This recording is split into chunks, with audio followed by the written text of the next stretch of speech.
Bienvenue chers amis de l'émission Info Gospel, j'ai le plaisir encore de vous présenter un nouveau numéro de votre émission. Aujourd'hui nous allons recevoir un serviteur de Dieu, un chantre de l'Éternel qui nous vient de la Côte d'Ivoire au nom de Guy Christ Israël. Nous allons lui saluer. Bonjour frère Guy. Bonjour à toi. C'est le vrai nom Guy Christ Israël ou c'est un nom de baptême ou... Merci beaucoup. Guy Christ Israël, c'est un emprunt, ou bien certains diront que c'est un pseudo. Guy Christ Israël, normalement à l'état civil, c'est Guy Arnaud Fulgence. Voilà, Arnaud avec un O bien sûr. Et puis Guy Christ Israël. Guy, c'est l'un de mes prénoms et en même temps un nom de baptême. Israël vous dit que après un temps de consécration, forcément, Dieu veut changer l'ancienne personne que tu es pour que tu sois une nouvelle personne. Donc, de même que Abraham est devenu Abraham, donc Guy Christ Israël a changé son nom initial qui était Arnaud. Donc, on enlève le Arnaud pour dire qu'on s'appelle maintenant Israël, le choix de Dieu. Et puis Christ pour montrer notre appartenance à Jésus-Christ de Nazareth. Voilà. Là, vous venez de la Côte d'Ivoire. Oui. Quelles sont les bonnes nouvelles? Comment ça se passe? Il faut dire que la Côte d'Ivoire vit sous la grâce du Seigneur. Voilà. Et je pense que ce qui arrive à la Côte d'Ivoire actuellement, c'est que c'est de la volonté du Seigneur. Donc la Côte d'Ivoire va bien. Tout va bien. Tout va bien. Il n'y a pas d'inquiétude. Ça va. Vous allez rentrer quand même? Oui, je rentre dans pas longtemps. D'accord. Nous allons parler de vous, de votre parcours. Vous avez eu une enfance très difficile. Oui. Est-ce que vous pouvez nous expliquer comment ça s'est passé? Bon, je veux dire que d'abord je rends grâce à notre Seigneur Jésus-Christ parce que quelles que soient les difficultés, il faut savoir rendre gloire à Dieu et dire tout pour sa gloire. Mon enfance, je suis l'aîné d'une famille. Voilà, mon père entrepreneur en bâtiment et puis ma mère est ménagère. Et donc, entrepreneur en bâtiment, mais qui n'a pas su, dès le départ, eu les bonnes informations. Là, c'était à Abidjan? Non, on était à Boaké. Boaké. Voilà. Et donc, quand tu es entrepreneur en bâtiment, que tu te fais enregistrer au niveau de votre structure, ça marche pour toi. Mais quand tu n'es pas inscrit au niveau de la structure générale, c'est un peu difficile. Ça veut dire que, je veux dire simplement qu'il y a tâtonnement. Aujourd'hui, tu peux travailler et puis demain être à la maison. Tu vois un peu. Donc, ce qui a fait qu'on a eu des difficultés dans la famille. J'ai vécu des moments de joie dans mon enfance et puis des moments de tristesse. Des moments de joie qui étaient symbolisés quand le papa avait de l'argent. On pouvait déménager, aller dans une grande maison, voilà, et puis avoir l'électricité, de l'eau courante, tout ça. Mais le jour où ça ne va pas, on déménage, on va quelque part d'autre. Où, je veux dire, c'est le strict minimum. Même souvent, on vivait dans des maisons où tous les voisins étaient éclairés, mais nous, on vivait sur des lampes champêtres. Voilà. Je me rappelle d'une image forte.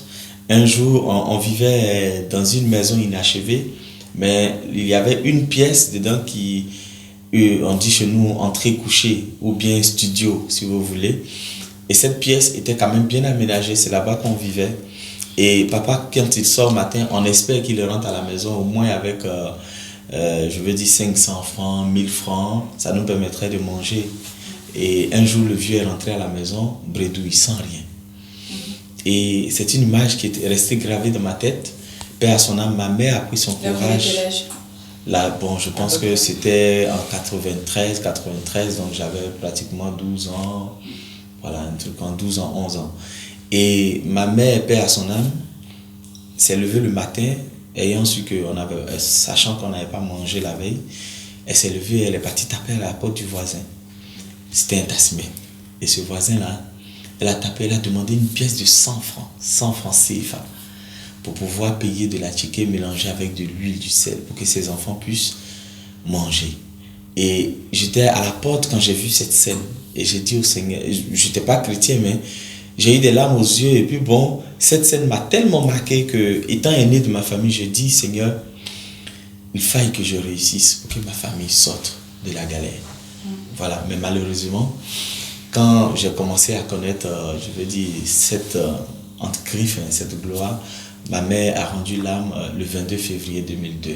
Donc, elle ne profite pas de son enfant. Elle ne sait pas que son enfant voyage, son enfant fait des grands concerts, malheureusement. on peut dire gloire à Dieu. Gloire à Dieu. Voilà. Et en 99, vous avez rencontré les Seigneurs. C'était où et ça s'est passé dans quelles circonstances? En 1999, 2000, je vois au sein de mon établissement, j'étais en seconde. Donc, en cette année-là, au sein de mon établissement va naître ce qu'on appelle le vent du renouveau, le vent de tout ce qui est pentecostal. Donc les jeunes enfants ou bien des jeunes élèves de mon époque se mettent ensemble pour créer une cellule. Et dans cette cellule-là, on va entendre parler du Saint-Esprit. On va entendre parler de Jésus-Christ des Nazareth, des enfants qui prêchent avec force. T'imagines, en 2000, j'avais déjà 20 ans. Ouais, 20 ans par là, ou bien un truc comme ça. Et tu vois des enfants qui prêchent, qui ont la force, qui ont la haine, qui prêchent qui parlent de Jésus-Christ de Nazareth avec une telle force. Pour moi, c'était quelque chose d'inhabituel. Donc, j'ai commencé à donner ma vie à Dieu. Je partais à l'église, mais je ne connaissais pas Dieu. Voilà, pour dire que souvent, tu peux aller à l'église sans connaître le Seigneur. Et j'ai appris à connaître le Seigneur. Je lui ai donné ma vie et le Seigneur va commencer à me façonner comme lui veut. Comme le dit la Bible, nous sommes l'agir. Vous commencez déjà à chanter ou c'est Oui, j'appartenais déjà aussi à un groupe, une chorale qu'on appelle le Chœur Saint-Michel-Archange. Et au sein de cette chorale-là, je vais apprendre à parfaire ma voix. Je chantais, mais je ne chantais pas comme il se devait. Déjà au CE2, quand je chantais, je faisais des reprises des artistes ivoiriens. Je me rappelle que mon institutrice pleurait quand je reprenais des morceaux de Serge Cassie qui a chanté pour Roger Fulgence Cassie. Voilà. Par là, c'est la question que je voulais d'ailleurs vous poser. On dit souvent que vous êtes un artiste qui a repris dans une version très originale de nombreux standards de la musique chrétienne. Pouvez-vous nous parler de ça? Bon, je veux dire par exemple, chez nous en Côte d'Ivoire, je prends un cantique. Il a reçu le nom au-dessus de tout nom. Il a reçu le nom au-dessus de tout nom. C'est un cantique que moi j'ai repris carrément dans un style adoration. Voilà. En faisant, il a reçu le nom pour amener les gens à faire un cœur à cœur avec le Seigneur. Puisque l'adoration, c'est faire un cœur à cœur avec Dieu. Donc, et c'était quoi votre but? C'était de permettre aux gens de se rapprocher du Seigneur. Vous voyez un peu, c'est vrai qu'avec l'ambiance, tout ça, les gens, Dieu siège dans la louange, ok, mais après l'ambiance, il faut s'asseoir et permettre au Seigneur de nous parler. Donc, Dieu te parle au travers de l'adoration. Dieu qui siège dans la louange te parle aussi au travers de l'adoration. Donc, après avoir loué Dieu dans l'ambiance, il faut se replier un peu pour pouvoir l'adorer. Donc, moi, mon objectif, c'était d'amener tous les mélomanes, tous les chrétiens à faire un repli en eux-mêmes, un mea culpa au travers de la louange pour pouvoir adorer le Seigneur. Et la chanson la plus cartonnée, c'est Tout pour sa gloire. Tout pour sa gloire va venir en 2009. Ah oui. Pouvez-vous nous faire un a cappella? Tout pour sa gloire. Tout ce que Dieu fait est pour sa gloire. Tout ce que Dieu fait est pour sa gloire. La vie qu'il m'a donnée, c'est pour sa gloire. Je ne me glorifierai qu'en Jésus, car la vie qu'il m'a donnée, c'est pour sa gloire. Pour sa gloire. Là, c'est votre propre composition ou c'est une chanson interprétée? Non, à partir du premier album qui contenait des chants propres à moi, il y a eu le deuxième album qui va contenir aussi plein de chants propres à moi. Mais avec Tout pour sa gloire, c'est carrément mes cantiques à moi. Voilà. Mais je veux dire, les cantiques que Dieu a bien voulu dans sa... Et d'où vient cette inspiration? Je peux être inspiré par un fait que je vis directement. Je me rappelle que j'ai chanté un chant qui dit « Jésus, c'est moi qui suis malade. Seigneur, guéris-moi. » C'est l'histoire d'une jeune fille en Côte d'Ivoire que ses frères ont dû prendre à la maison rapidement pour envoyer à la prière. Ils l'ont kidnappée, si on veut dire, en griffe. Pourquoi? Parce que la fille, en fait, était malade du VIH. Et ses parents, elle était cloîtrée à la maison. On ne voulait pas qu'elle sorte. Une histoire vraie. on ne voulait pas qu'elle sorte. Et ses frères et sœurs, sachant qu'il y avait une prière, sont venus avec elle discrètement sans que les parents ne sachent à la prière, espérant que Dieu fasse le miracle. Et c'était juste derrière le chœur. Moi, j'appartenais au chœur. Donc, c'était juste derrière nous. Et elle était couchée tout le long de la prière. Donc, je me suis approché d'elle et je lui ai demandé, mais qu'est-ce que tu as? Tu ne peux pas te lever? Et ses frères m'ont dit, voilà, elle est malade. On l'a volée même pour l'envoyer ici. Donc, et puis en même temps, j'ai été rempli de compassion.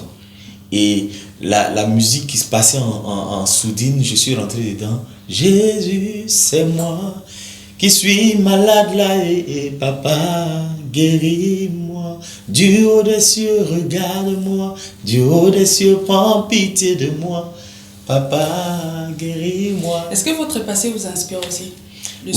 Oui, mon passé. Est-ce que vous arrivez à composer des chansons par rapport à ça?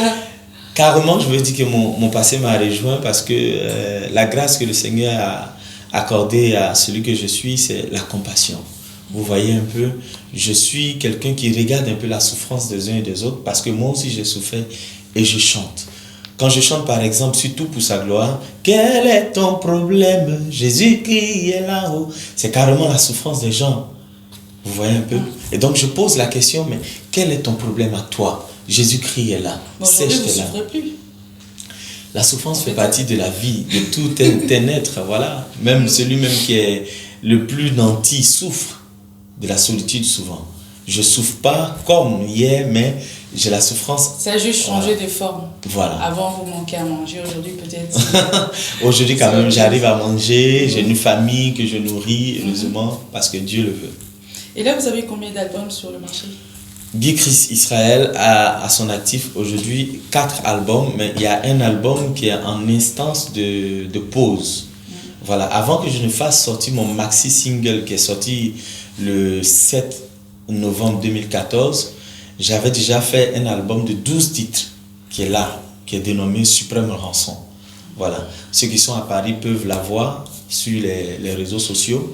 Maintenant, au niveau de la Côte d'Ivoire, j'ai 4 albums. Jusqu'à ce que celui qui est en instance de pause puisse sortir. Donc j'ai 4 albums. 4 albums. Si je vous disais Maman Didi. Oui, Maman Didi. Ça vous dit quelque chose? Oui. Parlez-nous un peu. Voilà, Maman Didi, c'est ma productrice. C'est une dame formidable que j'ai rencontrée en 2008. C'est elle d'abord qui a cherché à me voir. Et quand elle entendait mes morceaux Adoration et Tout est accompli, elle était touchée en fait. Et donc elle a organisé un concert au niveau de la Meg-Vie de l'homme de Dieu, le bishop Guy Vincent. Donc je suis parti à ce concert, étant la tête d'affiche. Nous avons chanté et encore là, elle a été touchée. Et elle et son époux, monsieur Thierry Joël, ont voulu me produire. Donc ils m'ont fait la proposition et c'est avec eux qu'on a marché de 2009 à 2013 en faisant sortir Tout pour sa gloire. Et pourquoi il y a eu cette séparation brusque? Bon, je veux dire que j'ai dans ma tête mon idée en fait. J'ai reçu des enseignements dans lesquels le Seigneur m'a dit que dans la vie d'un homme, il y a 3 étapes. Tu travailles pour quelqu'un, après tu travailles avec quelqu'un, et puis pour finir, tu dois travailler pour toi-même, comme toi d'ailleurs. Donc, je suis arrivé à l'étape où je veux travailler pour moi-même. Donc, c'est pour cela qu'aujourd'hui, il faut que je me sépare pour pouvoir réaliser mon rêve. Mais ça s'est bien passé, il n'y a pas eu de conflit? Pour le moment, il y a un petit soupçon de conflit. Il y a un conflit, mais bon, je pense que comme nous sommes tous des enfants de Dieu, on va s'asseoir, comme le disait Feu, notre président, asseyons-nous et discutons. Voilà.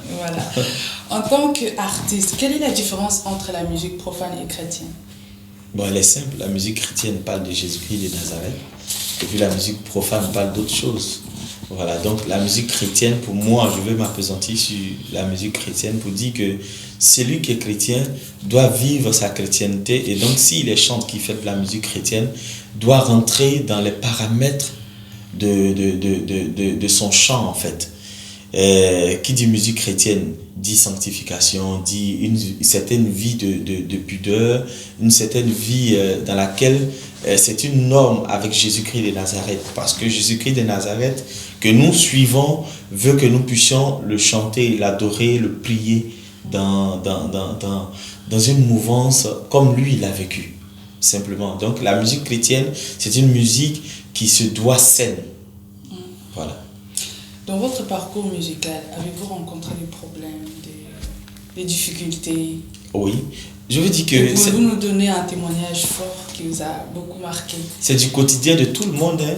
Je suis arrivé dans des lieux où je donne un témoignage. Je suis arrivé un jour, quand Dieu m'a révélé en Côte d'Ivoire, je suis arrivé au parc des sports de Trècheville.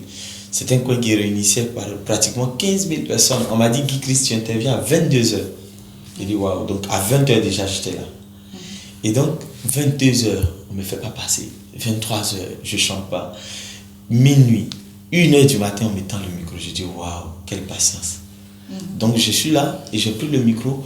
Pendant ce temps, avant qu'on me donne le micro, j'ai beaucoup taquiné mon manager. Je lui ai dit, mais va voir, qu'est-ce qui se passe? Pourquoi on me fait attendre comme ça? Mais je pense que c'est du plan de Dieu. C'était vers quelle année? C'était en 2009. Et donc, quand on m'a tendu le micro, j'ai d'abord dit merci à Dieu. Mais là où va se poser le problème, c'est quoi? On me tend le micro et quand je commence à annoncer le premier chant, tous les musiciens s'en vont. Vous voyez un peu, non? Le bassiste laisse la basse, le soliste laisse sa guitare. Et bon, je suis venu à mon pianiste, donc je suis resté avec le pianiste et puis une choriste, c'est tout. Mais c'est là que Dieu va se manifester. J'ai commencé à chanter et à chanter le Seigneur comme si le Seigneur m'avait fait une grâce. Comme si le Seigneur voulait que je chante seul. Parce que tous les musiciens sont partis. Mais il y a eu une débandade pas possible. Et celle qui organisait le programme, qui s'appelle Yvette Kwame, en Côte d'Ivoire, ONG Louange des Nations, je la salue au passage. Quand on lui a posé la question, depuis que tu organises tes temps de louange et d'adoration, parce qu'elle appelle ça 24 heures de louange, depuis que tu organises, quel est l'artiste qui t'a marqué? Elle a dit Guy Christ Israël. Même son pasteur était couché à même le sol pour adorer le Seigneur. Pour moi, je veux dire que une difficulté vient dans ta vie pour que le Seigneur puisse se manifester. Et donc, pour moi, je ne vois pas les difficultés en tant que des difficultés, mais ce sont des prétextes pour le Seigneur pour pouvoir m'élever en fait. Gloire à Dieu. Amen. Pouvez-vous nous interpréter encore une chanson de votre album récent? Ok. L'album récent est intitulé Restauration. Restauration. Voilà. Pourquoi? Restauration parce que, comme je l'ai dit tantôt, je veux prendre mon envol moi seul. Donc je veux que le Seigneur me restaure pour que je puisse prendre cet envol-là. Et dans cet album-là, il y a un chant que je vais dédier à tous les chrétiens, à tous les mélomanes, qui dit « Éveille le champion qui dort en toi ». Dans la vie d'un homme, il peut y avoir des hauts et des bas. Mais comme ton sauveur sur ce chemin de la croix, relève-toi lorsque tu tombes. Quand Dieu est la source de tes ressources, il te fera voir sa gloire. Il te fera briller de mille feux. Il est le Dieu d'Israël. Face aux géants de ma vie, donne-moi la force de David. Face aux difficultés, Seigneur, oh, je veux la patience de Joseph. J'ai foi en ce Dieu grand et vaillant, oui, que tu es, Seigneur. L'échec fait tomber les perdants, mais il inspire les gagnants. Oh, éveille le champion qui dort en moi. Saint-Esprit, Esprit de Dieu, éveille le champion qui dort en moi. Saint-Esprit, Esprit de Dieu. Voilà. Gloire à Dieu. Est-ce que la musique congolaise vous inspire aussi? Oui, ça m'inspire, mais comme je le disais, moi je suis quelqu'un, je veux comprendre la langue avant de me jeter dans la langue en fait. Et donc souvent, j'apprends des frères et sœurs qui ne sont pas forcément congolais, mais bon, je veux avoir, la vraie tradition de la chose pour pouvoir la vivre en fait. Voilà. Sinon, ça m'inspire beaucoup. Et puis, la plupart des Congolais, ce sont des grands musiciens, des grands chanteurs. Donc là, ce sera impossible d'interpréter une chanson en En lingala, je peux essayer. Oui, vas-y. Pourvu que je ne coche pas votre... Peut-être je peux vous aider. Peut-être. Ok. Salana yowe. Salana yowe. Salana yowe. Salana yowe. Ma belle zalia yo papa. Salana yowe. Likolo ezalia yo papa. Salana yowe. Yahweh. Wow, là c'était bien, c'était très bien. Et quelle est l'actualité en ce moment? Vous avez des concerts? Là, vous êtes sur Paris, vous rentrez, c'est jeudi là. Vous avez des concerts en vue ou... Oui, l'actualité en ce moment-là, je suis venu pour finaliser mon inscription au niveau de la SACEM et puis bon, signer déjà mon maxi single avec une maison de distribution ici, ce qui a été fait d'ailleurs. Maintenant, quand je retourne à Abidjan, je commence une grosse tournée et à Abidjan et à l'intérieur d'Abidjan. Donc, on commence déjà ce 6 février-là avec les Pétrusiens, c'est-à-dire ceux qui habitent San Pedro. Ce sera un concert de grande envergure, concert dédicace du maxi single, mais on va revisiter aussi tout ce qui a été adoration, tout est accompli, tout pour sa gloire. On va rentrer dans les confins de ma bibliothèque et puis bon, on va aussi parcourir restauration. Et puis à côté de ça, on prévoit dans le mois de novembre, de mai, le 8 mai, un concert VIP. Et après le concert VIP, pourquoi oui, VIP? Very important person. Pourquoi? Voilà, VIP parce que on veut donner à ces personnes-là qui n'ont pas le temps d'aller dans les espaces où on loue le Seigneur avec beaucoup de personnes. Vous voyez un peu, quand je prends un directeur de société, c'est pas forcément tout le temps qu'il a envie d'aller en public. Vous voyez, quand je prends par exemple un ministre, donc on veut donner à ces personnes-là le temps de venir adorer le Seigneur pour rendre gloire au Seigneur. Voilà, donc ça se fait une semaine après la fête du travail. Donc le 8 mai, un concert VIP donné par Guy Christ Israël. Donc, on s'attend carrément à 700 personnes. Et puis après, on va faire un grand concert où on attend éventuellement 20 000 personnes et ça sera au Parc des Sports de Treichville. Voilà. Voilà. Donc, nous sommes presque à la fin de cette émission. Un mot de la fin et un message pour toutes les personnes qui vont nous suivre sur Info Gospel. Voilà, je voulais dire merci déjà à tous les membres actifs de Info Gospel. Merci de m'avoir invité ici sur votre plateau. Merci à tout le monde. Je voudrais pour cette année 2015 que le Seigneur éveille en vous le champion qui dort parce qu'il est dans votre barque. Il ne vous laissera jamais tomber. Qu'il pleuve, qu'il neige, le Seigneur demeure le Seigneur. Il est le Seigneur de tout le monde. Si tu l'as accepté, vis selon ses préceptes et tu verras que même si cela tarde, même si la prophétie tarde, elle s'accomplira certainement. C'était mon mot de fin d'émission. Que le Seigneur bénisse vos activités et qu'il vous fasse voir sa gloire. Merci. Voilà, nous sommes à la fin de cette émission. Nous vous disons merci et à bientôt.